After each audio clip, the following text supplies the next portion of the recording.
चांदनी रात थी। आसमान पर सितारे ऐसे जगमगा रहे थे जैसे उम्मीद के चिराग जल रहे हों।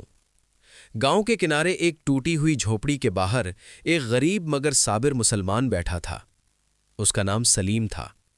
कपड़े सादा थे, हाथ मेहनत की सख्ती से खुरदुरे हो चुके थे, मगर चेहरे पर अजीब सा सुकून और आंखों में उम्मीद की रोशनी थी। सलीम दिन भर मजदूरी करता, मगर रिस्क कभी पूरा ना होता। कभी बच्चों की दवाई की फिक्र, कभी घर के राशन की कमी, मगर उसके लबों पर हमेशा एक जुमला रहता, अल्लाह बेहतर जानता है। उस रात भी वो आसमान की तरफ देख रहा था। ठंडी हवा चल रही थी।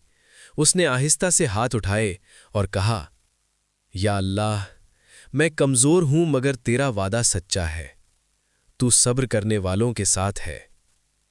उसे कुरान की वो आयत याद आई जो उसे हमेशा हौसला देती थी, इन्नल्लाह मअस साबिरीन, बेशक अल्लाह सब्र करने वालों के साथ है।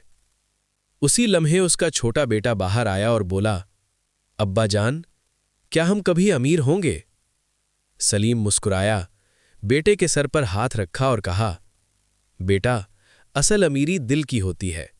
जिसके दिल में ईमान और सब्र हो वो कभी गरीब नहीं होता। चंद दिन बाद गांव में एक मुसाफिर आया जो काम के लिए मजदूर तलाश कर रहा था। उसने सलीम की दयानत और मेहनत देखी तो उसे अपने साथ शहर ले गया।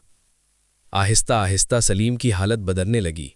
रिस्क में बरकत आई, बच्चों की तालीम शुरू हुई, झोपड़ी की जगह एक सादा मगर मजबूत घर बन गया। मगर हैरत की बात यह थी कि सलीम के चेहरे का सुकून नहीं बदला। वो पहले भी शुक्रगुजार था, अब भी था। उसने गांव के गरीबों की मदद शुरू कर दी।